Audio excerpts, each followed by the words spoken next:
You're fired. Get out. But why? I can do this. You're a liability. Your family isn't my problem. Why did you fire him? You're fired, Daniel. Right now. Pack your things and get out. The open office went dead silent. Then, from the phone trembling in Daniel's hand, a little girl's voice cracked through the speaker and whispered, "Daddy, are you still coming?" And before Daniel could answer, the elevator doors opened, the CEO stepped out, took one look at the room, and asked in a voice so calm it made everyone colder, "Why did you fire him?" If stories like this hit something real inside you, subscribe, like the video, and tell me where you're watching from before we begin, because this one doesn't just hurt, it stays with you. 30 minutes earlier, Daniel Brooks had been in the parking garage, sitting behind the wheel of a 12-year-old Honda that smelled faintly like cereal, crayons, and the vanilla air freshener his daughter insisted made it feel less sad. He wasn't moving. His forehead rested against the steering wheel. His phone was lit up with 3 missed calls from Lily's school nurse and 1 message from his landlord that simply read, "We need to talk about last month." Daniel closed his eyes. Then he listened to the last voicemail. "Hi, Mr. Brooks. This is Nurse Patel. Lily had a little trouble catching her breath after recess. She's stable now, but she asked if you were still coming to school tonight for the family tribute performance. She seemed worried." He swallowed hard. Lily was 8 years old, too young to speak softly like she was already trying not to burden anyone. He checked the time. 8:57 a.m. The quarterly review started in 3 minutes. He grabbed the paper bag from the passenger seat, the one with Lily's inhaler refill request stuffed beside a folded drawing she'd slipped into his hand that morning. On the front, she'd written, in crooked purple marker, "For luck, Daddy." Inside the drawing, it was just the 2 of them standing under a huge yellow sun. No mother in the picture. There hadn't been one for almost 2 years. Daniel folded it carefully and slid it into his breast pocket like armor. Then he got out of the car and walked into the building that was about to try to break him. Monica Vale believed in making examples out of people. You could tell from the way she dressed, sharp white blazer, no color, no softness, like warmth itself had been written out of the budget. She'd been brought in 6 months earlier to streamline operations, which was corporate language for cutting anyone who complicated the image she wanted upstairs. Daniel complicated it. He was good at his job, too good to fire easily. Clients trusted him. Teams went to him when systems failed. He knew the company inside out, not because he worshipped it, but because he'd given it 10 years of his life. Through late nights, impossible launches, and even the week after his wife's funeral, when he'd shown up on 3 hours of sleep because losing one paycheck would have pushed him over the edge. Monica hated that people respected him without fearing her. She hated even more that he left at 5:30 every day unless there was a genuine emergency. Not for golf, not for drinks, not for some mysterious work-life balance seminar. For Lily. That, to Monica, was weakness in a collared shirt. The conference room was already full when Daniel walked in. 20 people, laptops open, coffee steaming, faces tired. Monica stood at the front beside a giant screen displaying a slide that read, "Performance Accountability." Her eyes found Daniel instantly. "You're late," she said. "It's 8:59, and the meeting starts at 9, which means you should have been here before that." Daniel took a seat without answering. He'd learned that with Monica, silence was often the only way to keep a bad day from becoming a fatal one. But she wasn't done. "No, actually," she said, smiling without warmth. "Stand up." A few heads turned. Nobody spoke. Daniel looked at her. "Monica." "Stand up." He stood. Monica clicked the remote. A chart filled the screen. Daniel's name was highlighted in red. late arrivals, schedule deviations, remote logins, unavailability during priority windows. Someone shifted uncomfortably. Daniel felt the heat rise behind his ears. She'd built a file on him. Not on his results, not on the million-dollar clients he'd retained, not on the emergency escalations he'd resolved while other managers were asleep, on the minutes he'd spent being a father. This, Monica said, pacing slowly, is what lack of commitment looks like. Daniel kept his voice level. Those schedule deviations were approved. HR has them on file.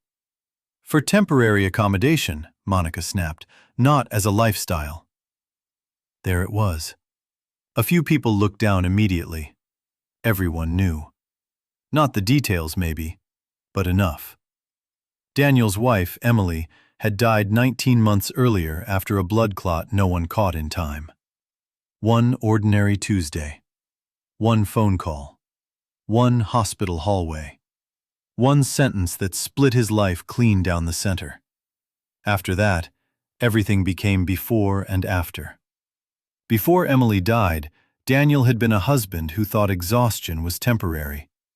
After Emily died, he became a man learning how to braid hair from internet videos at 1 a.m.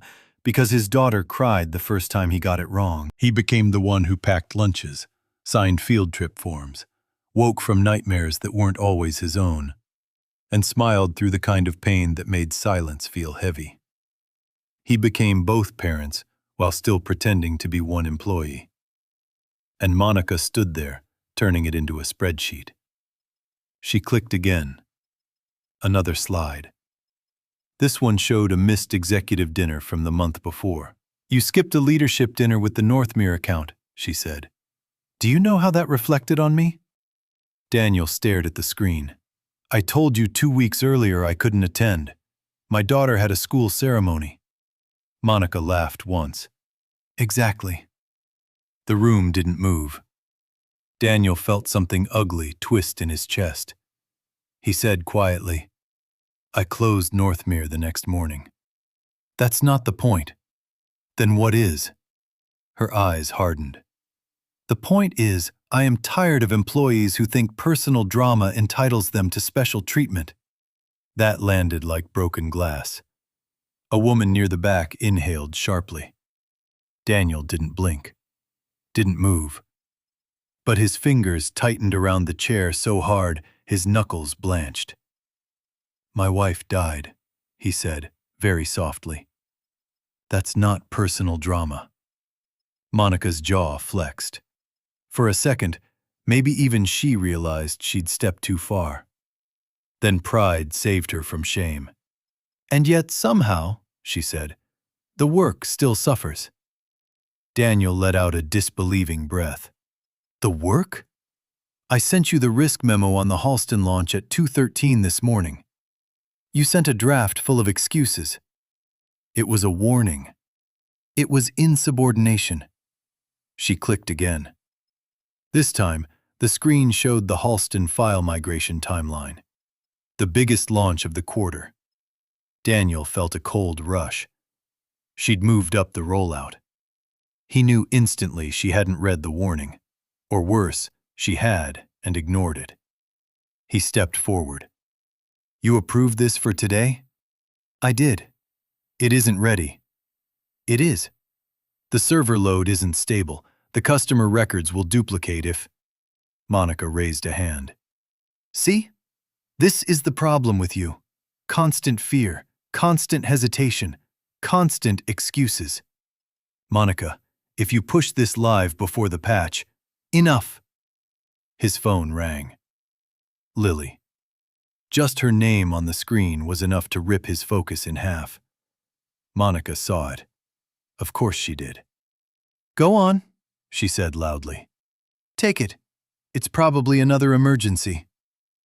The cruelty in her tone made two people visibly flinch. Daniel declined the call, but not before seeing the text that came with it from Nurse Patel. "She's asking if you're still coming tonight. Please reassure her when you can." Daniel slipped the phone away. "I need to make this fast.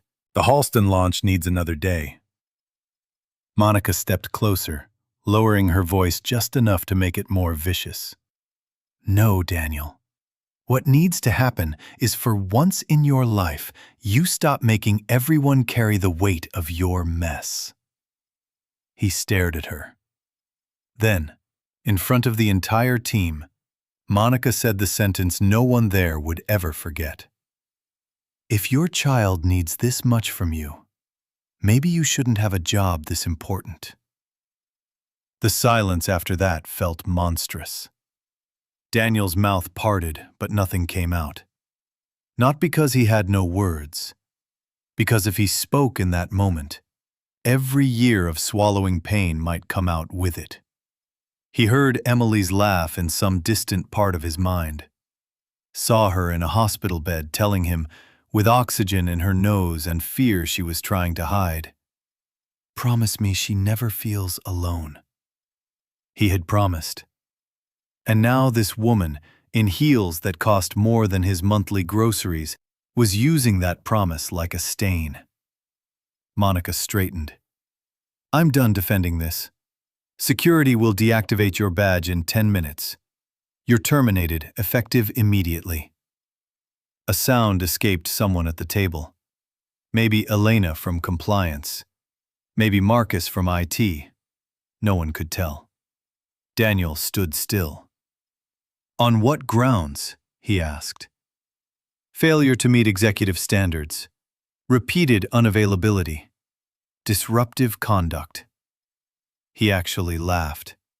One broken, exhausted laugh. Disruptive conduct? You challenged leadership in front of staff. You were about to wreck the launch. And now, Monica said, you're leaving. Daniel looked around the room. Not one person met his eyes for more than a second. Fear is contagious in offices. It spreads faster than truth. He bent slowly, picked up the framed photo from the edge of the table. Lily in a second-grade costume with paper wings and a grin too big for her face, and slid it into his bag. Then his phone vibrated again. This time he answered. "Hey, Bug," he said, and his voice almost held. Lily's breathing was shaky. "Daddy? I'm here. You're still coming tonight, right?" Every eye in the room was on him. Daniel swallowed. "Yes, I'm still coming." And that was when the elevator doors opened. Ethan Cole, founder and CEO of Cole and Mercer Systems, stepped onto the floor with 2 board members and his chief of staff. He was the kind of man who didn't need to raise his voice because entire careers leaned forward when he cleared his throat. He took in the scene in one sweep. Daniel standing with a bag in his hand, a frozen conference room, Monica holding termination papers like a trophy, and Lily's tiny voice still echoing faintly through the phone speaker. Ethan looked at Monica. "Why," he asked, "did you fire him?" Monica recovered fast. Too fast. "Performance issue," she said. "We were just handling it." Ethan's eyes shifted to Daniel, then to the Halston launch slide still glowing behind them. "Daniel Brooks," he said. Monica nodded. "Yes." The Daniel Brooks, whose risk flags saved the Northmere retention during last winter's outage? Monica's smile thinned. "He has a history here, yes. But recently, the Daniel Brooks, Halston COO, specifically requested be in today's readiness meeting?"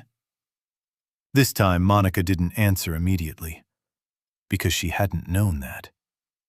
Daniel saw it hit her. Just a flicker, but it was there. Ethan turned fully toward him.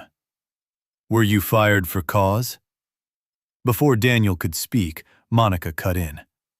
"For ongoing reliability problems, yes." Ethan held out a hand. "Show me the documentation." Monica handed it over. He read it in silence. Then he looked up and asked, Where is the attached performance review? It's being finalized. The HR sign-off? Pending. The client impact summary? Monica's voice sharpened. Ethan, with respect, I don't need a public audit to manage my department. No, Ethan said calmly. But you do if you fire one of the few people in this building a client asked for by name an hour before launch. A pulse of tension ran through the room. Daniel should have felt vindicated. Instead, all he could think about was Lily, Nurse Patel, the inhaler refill, the rent, and the humiliation still burning across his skin like acid. Ethan looked at him again. Did you raise a readiness concern on Halston? Yes. Documented? At 2:13 a.m. Monica stepped in. A rambling draft that was already reviewed. Daniel turned to her. You didn't read it. I absolutely did. Then say the server duplication threshold. She hesitated. That was it. Barely half a second, but enough for everyone to see. Daniel knew then this wasn't just cruelty. It was ego. She had ignored him because being warned by a single father she already looked down on had offended her more than the possibility of being wrong. A ping sounded across the room, then another, then 5 at once. People looked at their laptops. Marcus from IT went pale. He said. Monica turned. What? He looked at Daniel, then Ethan, then back to his screen. Halston just triggered duplicate account generation. No one moved. Then Marcus whispered, It's live. Monica spun toward him. Fix it! We can't fix it live. Daniel closed his eyes, because he already knew what came next. Customer data duplication. Shipping misroutes. Thousands of broken orders by noon. A $250,000 cleanup if they were lucky. More if they weren't. Ethan looked from the screens to Daniel, and in that moment, Monica made the mistake that finished her. She pointed at Daniel and said, He probably set this up before he was escorted out. The room turned. Daniel looked at her like he didn't recognize the species. You think I sabotaged a system I spent 3 nights trying to protect? You had motive. No, he said quietly. You needed me to have motive. That was the first time Ethan's expression changed. Not much, just enough. Like a blade turning. Daniel, he said, don't leave the building. But Daniel already had Lily's school on the brain, the nurse, the promise, the rent, the insurance that was probably gone now, and a daughter who had started asking strange questions at bedtime like, If I forget Mom's voice, does that mean I loved her wrong? So he looked Ethan in the eye and said, My daughter comes first. Then he walked out. No one stopped him. Not Monica, not security, not even Ethan Cole. The school nurse's office smelled like antiseptic and apple juice. Lily sat on the cot in glitter sneakers and a blue cardigan, hugging her backpack like it was something alive. When she saw Daniel, she smiled first. Children do that sometimes. They smile before checking if the adult is okay. Then she saw his face, and the smile disappeared. Daddy? Daniel knelt in front of her. Hey, Bug. Did you cry? He nearly broke right there. Instead, he tucked a loose strand of hair behind her ear. Just had a hard morning. She looked at him too carefully, too much like Emily. Did they get mad because you came for me last week? He froze. There are moments when kids reveal how much they've been quietly collecting.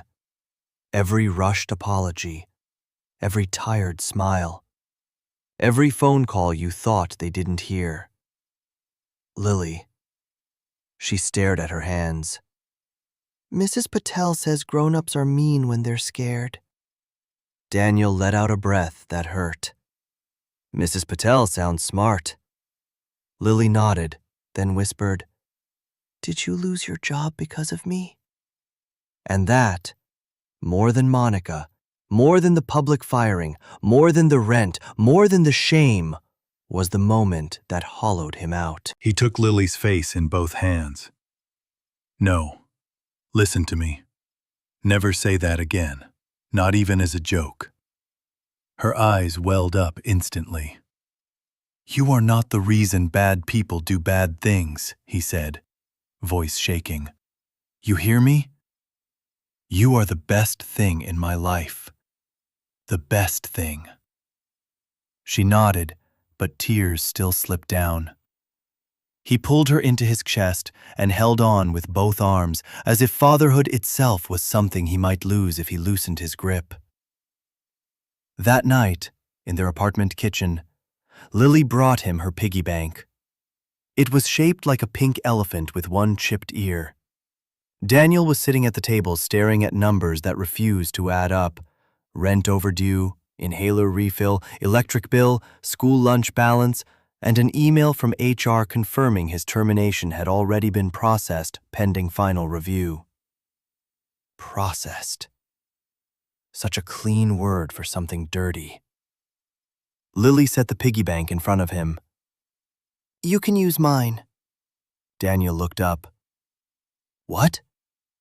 For bills. His throat closed. Bug. It has $37, she said. And a Canadian coin, but I don't think that one works here. He laughed and cried at the same time, which scared her until he opened his arms and pulled her into his lap. She curled against him, small and warm, and trying so hard to be brave.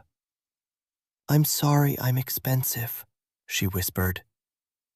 Daniel shut his eyes. Some pain doesn't stab. It sinks.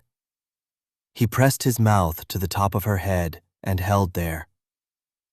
You have never cost me anything I didn't want to give. The door buzzed. Daniel frowned and stood, Lily still clinging to his shirt. When he opened it, Elena from compliance was standing there, breathless. Elena? I'm sorry, she said immediately. I know this is insane. I know this is your home and I shouldn't have come, but I didn't know if you'd answer your phone. Daniel looked at her, wary. What happened? Her face tightened.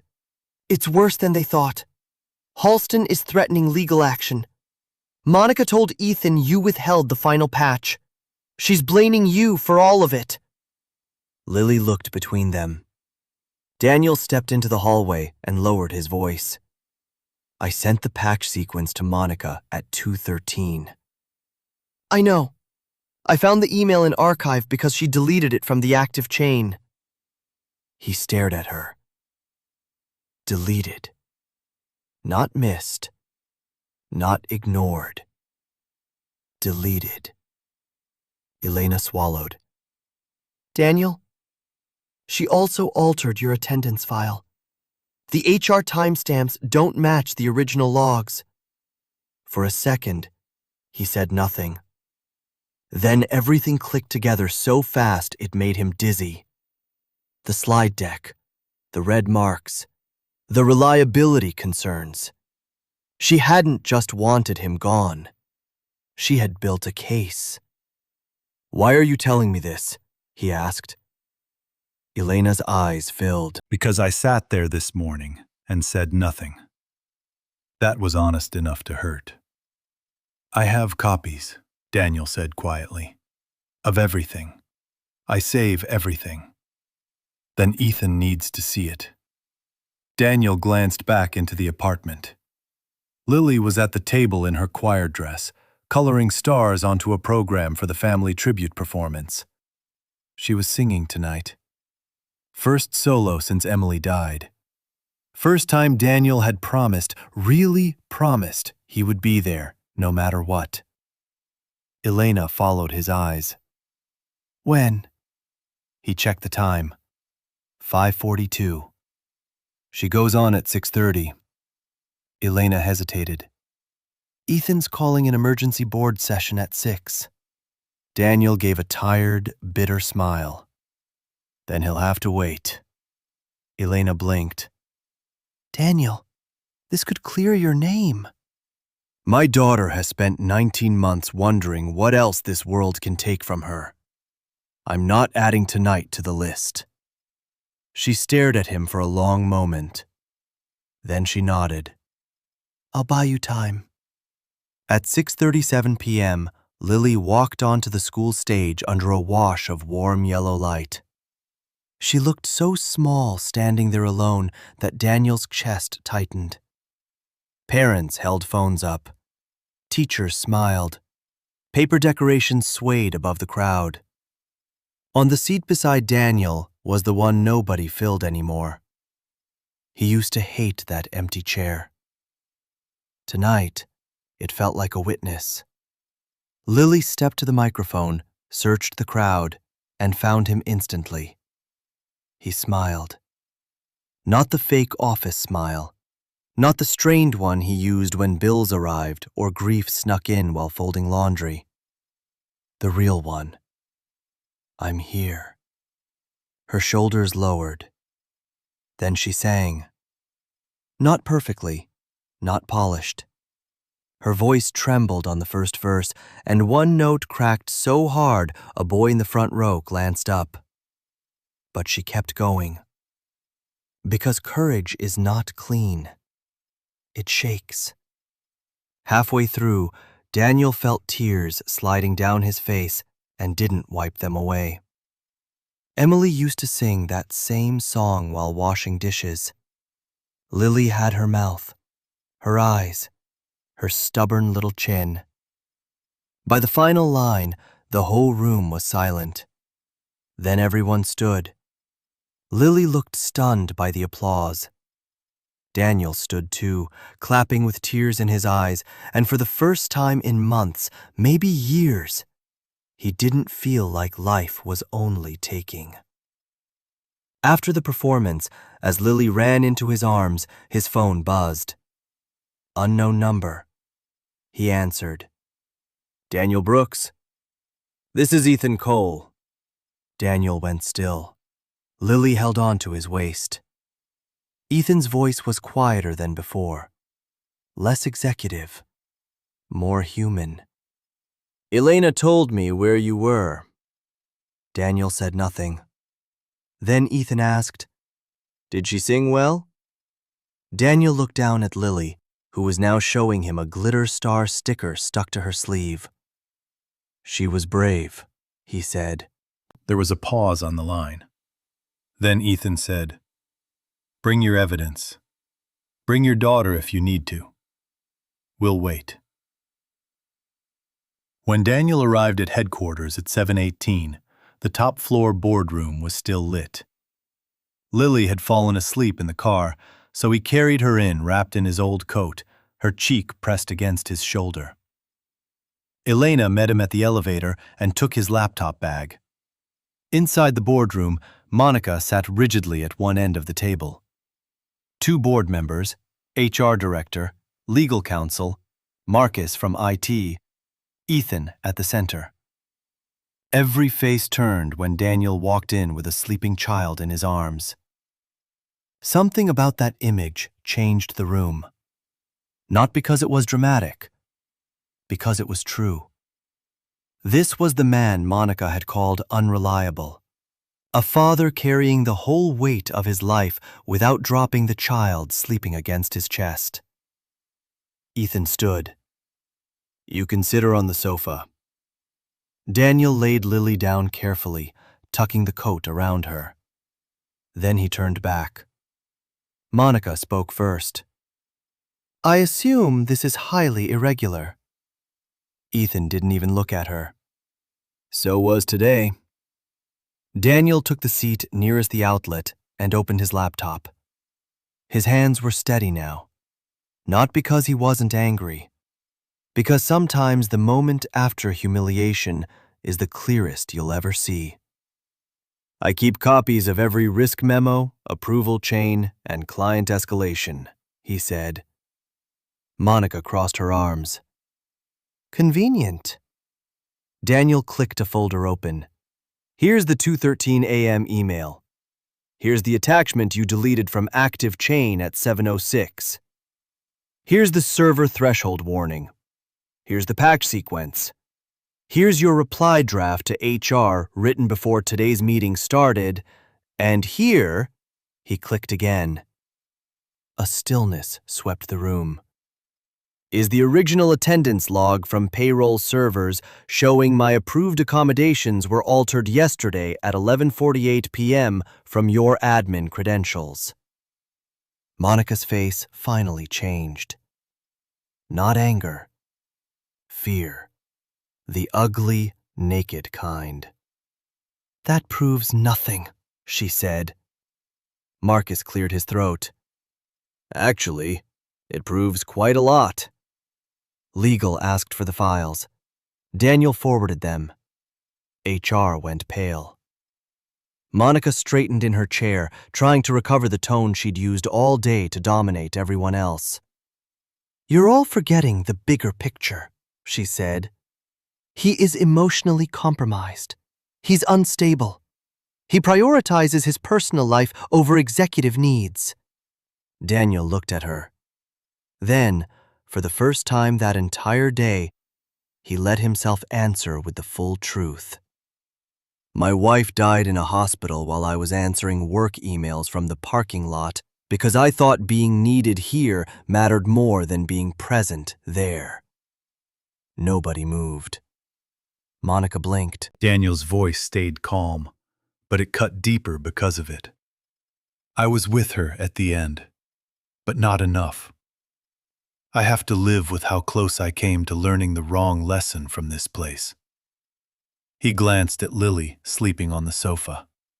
So yes, I prioritize my personal life. Because when my daughter asks if I'm coming, I want the answer to be yes before she stops asking. The boardroom went completely silent. Even Monica had nothing. Ethan folded his hands. Then he turned to Monica and asked the question that finished it. So I'll ask you one more time. Why did you fire him? This time, there was no confidence in her, only calculation. He challenged my authority. Ethan nodded once, almost sadly. There it is. He stood. Authority is not threatened by competence, he said. Only insecurity is. Monica opened her mouth, but HR cut in first. We need your badge. She stared at them. You can't be serious. Legal slid a document across the table. Marcus looked away. Elena didn't. Monica rose too fast, chair scraping loud against the floor. Her eyes landed on Daniel with pure venom. This isn't over. Daniel looked at her, exhausted and unafraid. No, he said. For you, it is. She left without another word. No one breathed until the door shut. Then Ethan turned to Daniel. I owe you an apology. Daniel said nothing. Ethan walked slowly toward the sofa where Lily slept, then stopped a respectful distance away. My father built this company, he said, and he used to say the quickest way to judge a leader was simple. Watch how they treat the person with the least power in the room. He looked back at Daniel. Today, I watched someone humiliate the strongest person in the building because she thought being a father made you weak. Daniel's jaw tightened. Ethan continued.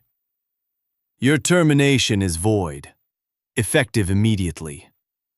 Monica's is not. If you want your job back, it's yours. Daniel glanced at Lily, then at the file still open on the screen, then at the people who had watched him get stripped in public and only found their voices when the balance of power changed.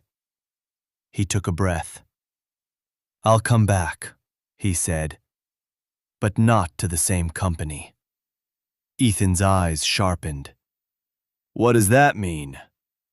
It means no one here should ever have to choose between being decent at home and being respected at work. It means if a parent has approved accommodations, they don't get turned into gossip or ammunition. It means results matter more than performative loyalty. He held Ethan's gaze. And it means the next person who sits silent while someone's being destroyed should remember how that silence sounds. No one at the table could look at him.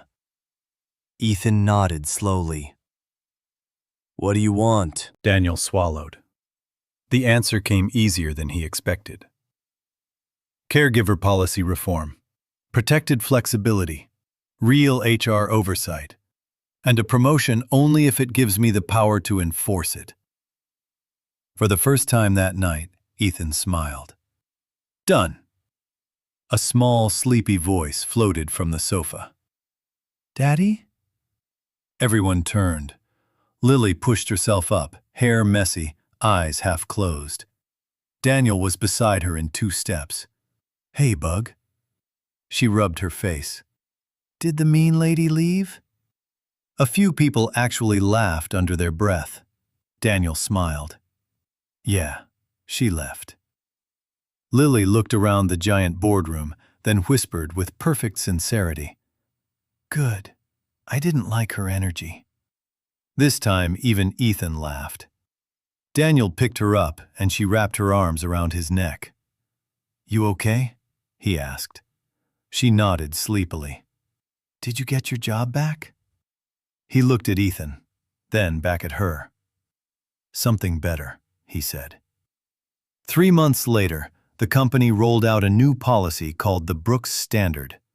Not named by Daniel, named by the employees who'd watched him survive what most people wouldn't. Flexible schedules were protected. Retaliation audits became automatic. Caregiver support stipends were added. HR approval chains became untouchable without dual authorization. And Daniel? He took Monica's office and changed almost everything in it. The glass desk was gone. The cold lighting, too. In its place, warmer lamps, an extra chair, a box of crayons for Lily, and on the shelf behind him, a framed drawing of 2 people under a giant yellow sun. The first Friday he officially started as Director of Client Integrity, Lily came by after school and sat in the chair across from him, spinning gently while eating crackers from her backpack. She studied the nameplate on his desk. Then she grinned. You're the boss now? Daniel laughed. Sort of. She leaned forward. Are you going to be a nice boss? He looked around the office that once made him feel small. He thought about Monica's voice, the conference room, the humiliation, the piggy bank, the song, the sleeping child on the sofa while truth finally caught up to power. Then he looked at his daughter and said, I'm going to be the kind of boss who remembers people have lives when they leave this building. Lily considered that very seriously. Then she nodded. That's better than being important. Daniel smiled. Yeah, it was. Because in the end, Monica lost the only thing she ever really worshipped: control. And Daniel kept the only thing that mattered. When his daughter asked if he was coming, he could finally say yes. and mean it. Have you ever been judged by someone who knew your schedule, but not your struggle?